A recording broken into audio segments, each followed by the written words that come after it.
YouTubers, SSG Coin and Silver Collector, how's everyone doing today? Well, right in front of me and in front of you, I have the 1776 to 1976 Bicentennial Kennedy half dollar. So stick around, I'm about to tell you more about it.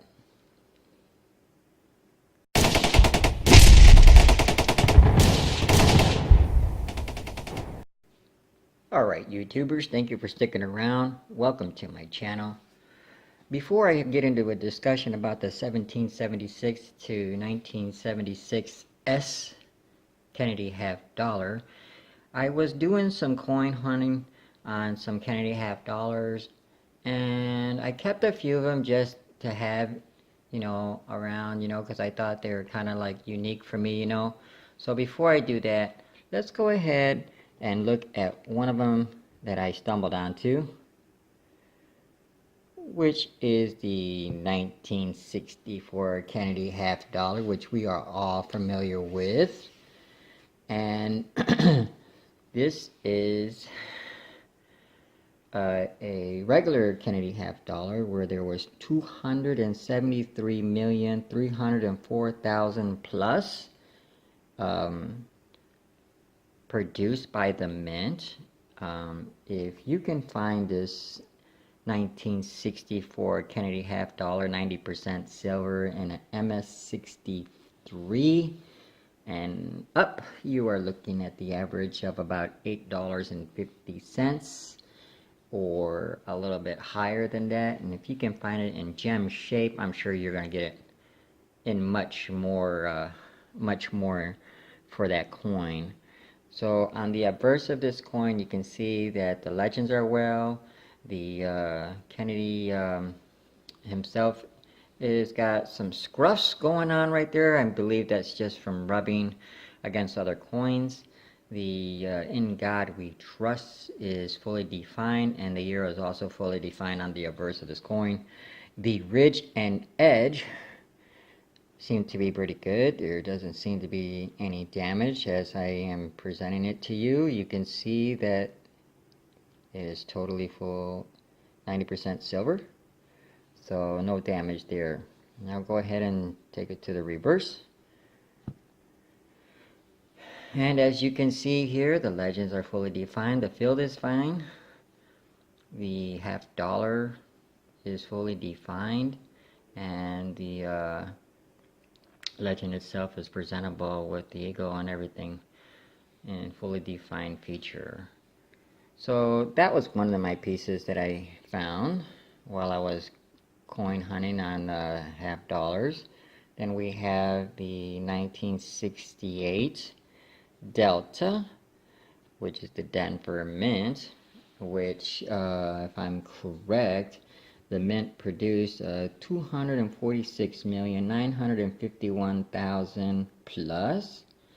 If you can find this 1968 in an MS63, you are possibly looking at $8 and, I'm sorry, scratch that, around $3.50.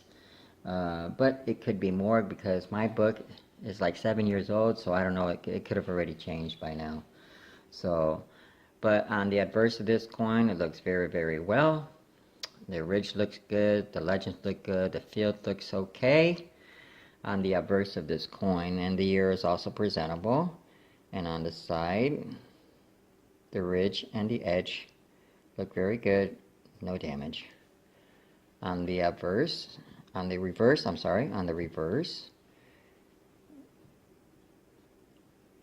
the legends look fully defined. The ridge and the edge look really good, no damage, no dings, no dents. The field of the coin looks normal. Half dollar is presentable. So that was one of my finds that I had there. Now these other coins that I'm going to show you, I thought they were just unique just to have in my possession, so I'm just going to share a couple of them with you. So here I stumbled onto this 1980S San Francisco Mint. I believe this one is a proof because It is from San Francisco, and the field of it has a cameo look to it, and then Kennedy himself is like faded with just like the silver portion that has no reflection. So I believe this one is a proof. It's not in very good shape at all though, but I believe it's a proof. The mint produced for the 1980s around what is it? 3,554,000 plus. So if you can find this bad boy here, you could possibly be looking at $5 for this particular coin, but it has to be at least an MS63 to start generating any type of fundage for you, you know what I mean? So on the obverse of this coin, the legends look great, the field looks great, everything seems to be well and defined. Not really too many issues there. So I kept this coin. I thought it was really, really nice to have.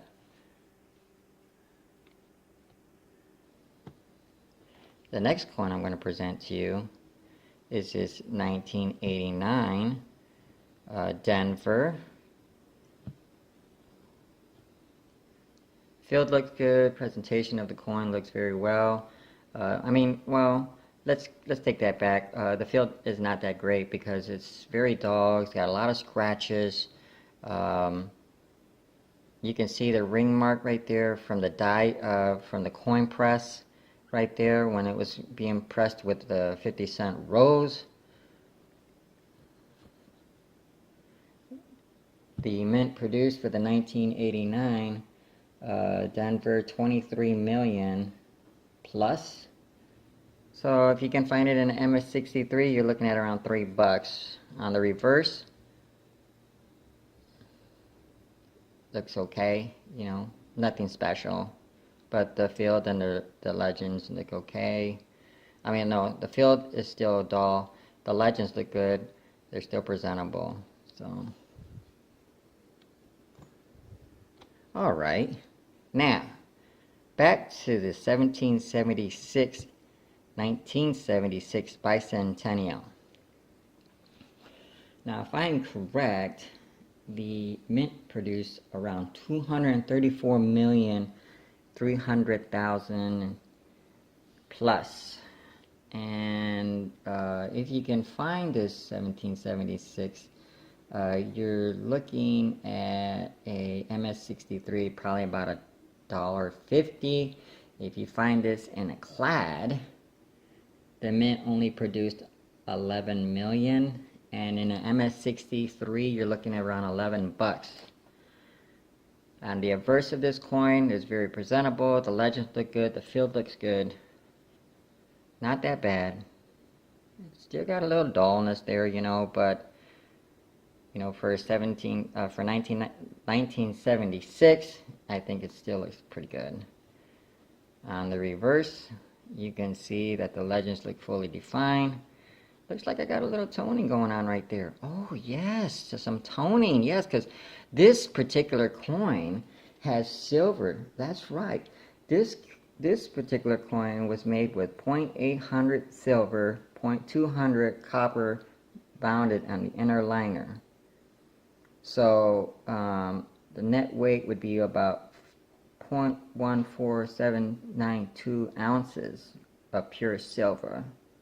Now if you find a clad one, the clad is going to have 0.750, scratch that, 0.209 silver, 0.791 copper nickel, 0.750 copper, 0.250 nickel, bonded on the inner core of the pure copper. And I guess I'm assuming that is going to be the clad. And if you look on the ridge, you can see some toning already beginning, and that's how you can tell that this coin has silver in it. You see that toning? This is not dirty. That's toning. You can see the different colors fading through there on the edge and ridge of the coin. So it's starting to tone because there's there's silver in here, and it puzzles me because I watch YouTubers going through 50-cent rolls, and they're just looking for the silver. What they're also missing is the hidden treasures besides silver. Let's take an example, like a 1974 Denver.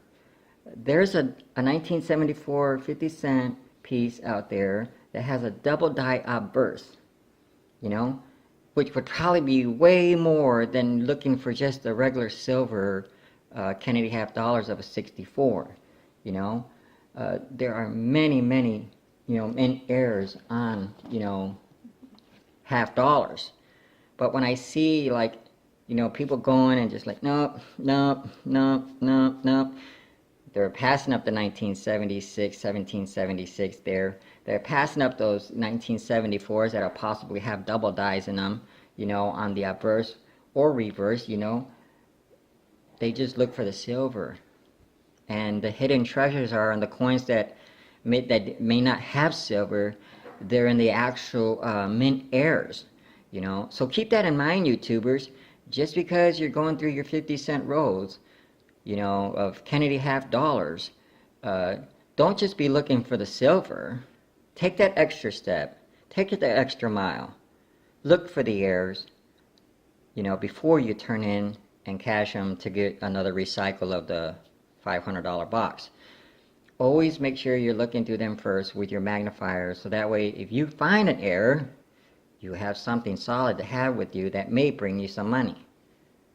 But that's all I got for you today, YouTubers. Don't forget to like, subscribe, leave a comment down below. And as always, SSG, and I'm out. YouTubers, SSG Coin and Silver Collector. As I was mentioning the information about the 1974 Kennedy half dollar on the double die obverse, the double die is going to be in the word RUS of the word trust. So when you are looking through your 1974 Denver Kennedy half dollars, make sure you look through the word trust portion of it and see if you can see a double die in there. Because if you do find one, and it's in gem shape like an MS63 condition, you possibly could get at least $50 for that coin. So don't throw your Kennedy half dollars into the bin, when you're done looking through them because you were searching through silver. Make sure you take the extra time. Take your magnifier, look in that word, trust, and see if you find yourself a double die. Remember, hidden treasures are always getting tossed aside, because people are more focused on looking for the silver, and the real hidden gem is in, the double dies. But that's all I wanted to share with YouTubers. Thanks for watching my channel. Take care, and have a great day.